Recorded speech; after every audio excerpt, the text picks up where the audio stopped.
Urdu cover के मुअज़्ज़िज़ दोस्तों, मैं हूं माजिद मलिक और आप तमाम देखने और सुनने वालों को अस्सलाम वालेकुम। नाज़रीन ग्रामी, बस पहाड़ी इलाके से गुजर रही थी। अचानक बिजली चमकी, बस के करीब आई और वापस चली गई। बस आगे बढ़ती रही। आध घंटे बाद बिजली दोबारा आई, बस के पिछले हिस्से की तरफ लपकी, लेकिन वापस चली गई। बस आगे बढ़ती रही। बिजली एक बार फिर आई और वो इस बार दाईं साइड पर हमला आवर हुई, लेकिन तीसरी बार भी वापस लौट गई।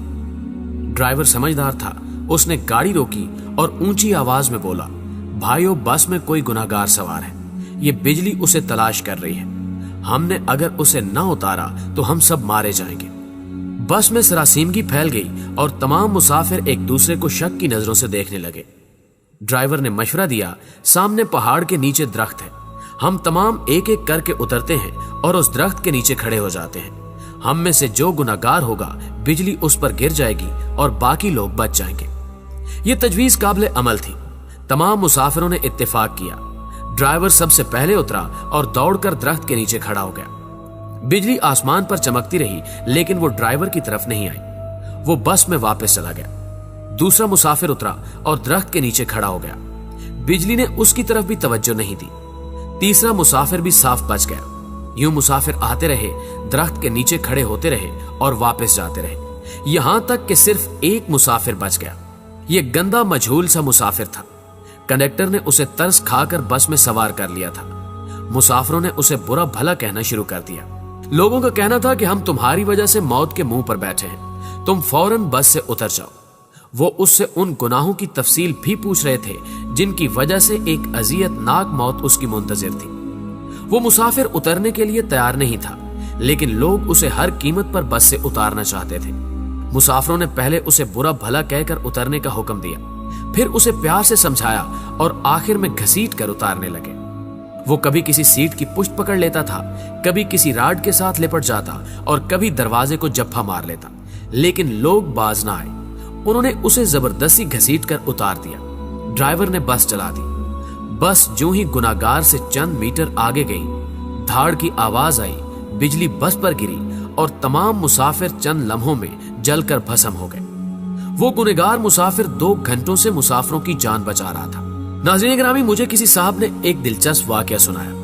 वो तुर्की के रास्ते यूनान जाना चाहते थे। एजेंट उन्हें तुर्की ले गया। ये अजमेर शहर से दूसरे लोगों के साथ बर्फबारी का इंतजार करने लगे। सर्दियां यूरोप में दाखिले का बेहतरीन वक्त होता था। बर्फ की वजह से सिक्योरिटी एहलकार मोर्चों में दुबक जाते थे। बॉर्डर पर गश्त रुक जाता था और एजेंट लोगों को कश्तियों में सवार करते थे और उन्हें यूनान के किसी साहिल पर उतार देते थे। ये एजेंटों की आम प्रैक्टिस थी। उन साहब ने बताया कि हम तुर्की में एजेंट के डेरे पर पड़े थे। हमारे साथ गुजरांवाला का एक गंदा सा लड़का था। वो नहाता भी नहीं था और दांत भी साफ नहीं करता था। उससे खौफनाक बू आती थी। तमाम लोग उससे परहेज करते थे। हम लोग दिसंबर में कश्ती में सवार हुए।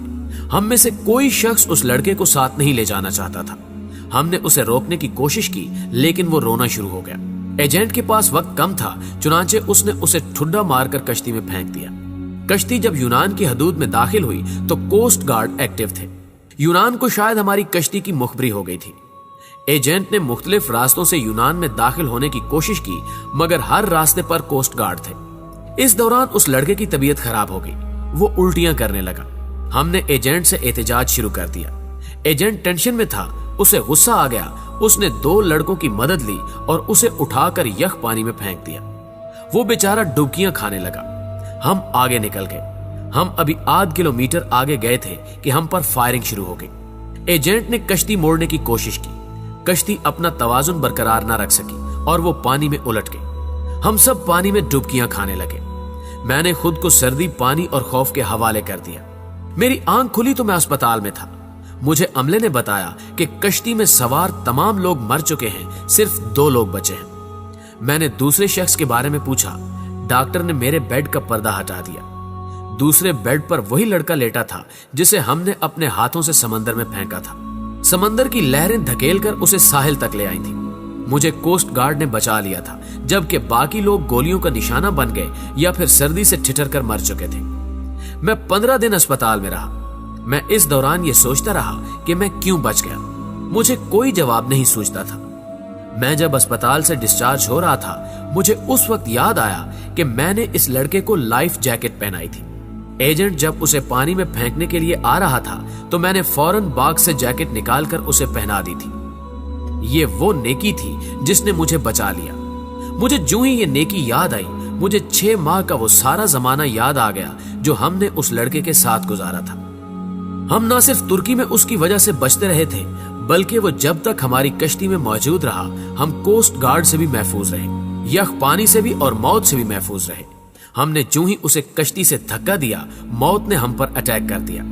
मैंने पुलिस से दरखास्त की कि मैं अपने साथी से मिलना चाहता हूं। पुलिस एहलकारों ने बताया कि वो पुलिस वैन में तुम्हारा इंतजार कर रहा है। मैं गाड़ी में सवार हुआ और जाते ही उसे गले लगा लिया। मुझे उस वक्त उसके जिस्म से किसी किस्म की बू नहीं आ रही थी। मुझे मालूम हुआ कि मेरे साथियों को उसके जिस्म से अपनी मौत की बू आती थी। ये उन लोगों की मौत थी जो उन्हें उससे अलग करना चाहती थी, और जो ही अलग हुए सब के सब मौत की आगोश में चले गए। नाज़रीन गिरामी, मेरे एक बुजुर्ग दोस्त जवानी में अरबपति थे, लेकिन उनकी जिंदगी का आखिरी हिस्सा उसरत में गुजरा। मुझे उन्होंने एक दिन अपनी कहानी सुनाई। उन्होंने बताया कि मेरे वालिद मिल में काम करते थे, गुजारा मुश्किल से होता था। उनका एक कजन माजूर था। कजन के वालिदैन फौत हो गए, उसके आगे पीछे कोई नहीं रहा। मेरे वालिद को तरस आ गया और वो उसे अपने घर ले आए। हम 5 बहन भाई थे। घर में गुर्बत थी और ऊपर से एक माजूर बच्चा सर पर आ गया। वालदा को वो अच्छे नहीं लगते थे। वो सारा दिन उन्हें कोसती रहती थी। हम भी वालदा की वजह से उनसे नफरत करते थे, लेकिन मेरे वालिद को उनसे मोहब्बत थी। वो उन्हें हाथ से खाना भी खिलाते थे और उनका बोल बराज भी साफ करते थे और उन्हें कपड़े भी पहनाते थे। अल्लाह का करना यह हुआ, हमारे हालात बदल गए। हमारे वालिद ने छोटी सी भट्टी लगाई। ये भट्टी कारखाना बनी और वो कारखाना कारखानों में तब्दील हो गया। हम अरबपति हो गए। 1980 की दहाई में हमारे वालिद फौत हो गए। वो चचा तरके में मुझे मिल गए। मैंने उन्हें चंद माह अपने घर रखा, लेकिन मैं जल्द ही तंग आ गया। मैंने उन्हें पागल खाने में दाखिल करा दिया और वो पागल खाने में रहकर इंतकाल कर गए। बस उनके इंतकाल की देर थी कि हमारा पूरा खानदान अर्श से फर्श पर आ गया।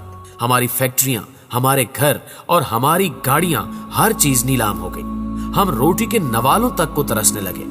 हमें उस वक्त मालूम हुआ कि हमारे माजूर चचा हमारे रिज्क की जमानत थे। हम उनकी वजह से मोहल्लों में जिंदगी गुजार रहे थे। वो गए तो हमारी जमानत भी खत्म हो गई। हमारे महल हमसे रुखसत हो गए और हम सड़क पर आ गए। प्यारे दोस्तों, ये तीनों वाकयात आपके लिए हैं। हम नहीं जानते कि हम किन लोगों की वजह से जिंदा हैं, हम किन की वजह से कामयाब हैं और हम किन की बदौलत मोहल्लों में जिंदगी गुजार रहे हैं। हम ये भी नहीं जानते कि हम किसको बस से उतारेंगे, हम किसको कश्ती से बाहर फेंकेंगे और हम किसके खाने की प्लेट उठाएंगे, और वो शख्स हमारा रिज्क, हमारी कामयाबी और हमारी जिंदगी साथ ले जाएगा। हम हरगिज नहीं जानते।